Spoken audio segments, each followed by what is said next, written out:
Perkenalkan, nama saya Filda Desmawati Tanggang dengan NIM C0C01923.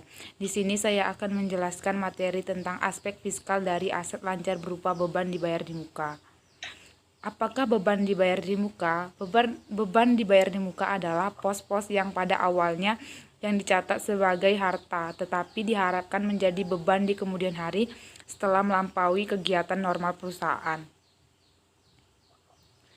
Daftar berikut menunjukkan contoh-contoh pengeluaran dibayar di muka secara umum. Yang pertama ada sewa, membayar ruang komersial sebelum menggunakannya. Yang kedua ada polis asuransi bisnis kecil. Yang ketiga ada peralatan yang Anda bayar sebelum digunakan. Yang keempat gaji, kecuali jika Anda menunggak gaji. Yang kelima ada taksiran pajak. Yang keenam ada beberapa tagihan utilitas. Yang terakhir ada beban bunga.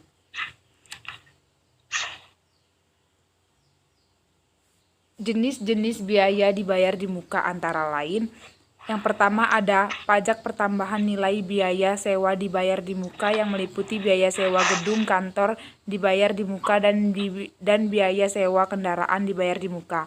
Yang kedua ada biaya asuransi dibayar di muka. Yang ketiga ada biaya gaji dibayar di muka. Yang keempat ada biaya bunga dibayar di muka. Yang kelima ada pajak penghasilan atau PPh dibayar di muka, meliputi PPh pasal 21, pasal 22, pasal 23, pasal 24, dan pasal 25, atau PPN dibayar di muka.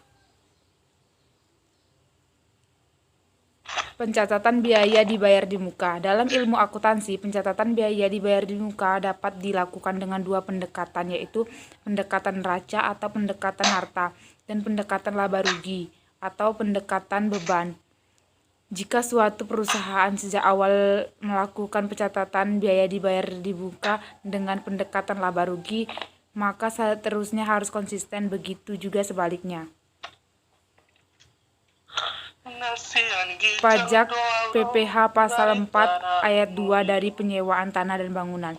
PPh pasal 4 ayat 2 atau pajak penghasilan pasal 4 ayat 2 atau disebut juga PPh final adalah pajak yang dikenakan pada wajib pajak badan maupun wajib pajak pribadi atas beberapa jenis penghasilan yang mereka dapatkan dan pemotongan pajaknya bersifat final. Pengertian PPh pasal 4 ayat 2 atau PPh final. PPh pasal 4 ayat 2 PPh final adalah pajak penghasilan atas jenis penghasilan tertentu yang bersifat final dan tidak dapat dikreditkan dengan pajak penghasilan terutang.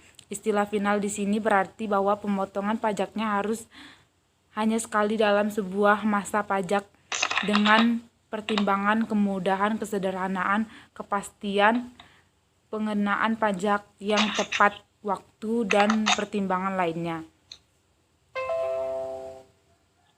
Mekanisme pembayaran PPh pasal 4 ayat 2. Yang pertama ada mekanisme pemotongan. Di sini maksudnya adalah penyewa harus memotong pajak penghasilan sebesar 10% dari uang sewa yang dibayarkannya. Mekanisme pembayaran sendiri adalah mekanisme di mana pajak final sebesar 10% dari uang sewa dibayarkan sendiri oleh pemilik tanah atau bangunan. Pada mekanisme ini, penyewanya bukan pihak-pihak yang disebutkan di atas, maka pemilik tanah atau bangunan yang harus menyetorkan sendiri pajak finalnya. Yang terakhir ada pajak PPh pasal 23 dari penyewaan kendaraan bermotor dan aset tetap lainnya. Pajak penghasilan pasal 23 atau PPh pasal 23 adalah pajak yang dikenakan pada penghasilan atas modal penyerahan jasa atau hadiah dan penghargaan selain yang telah dipotong PPh pasal 21. Sekian, terima kasih.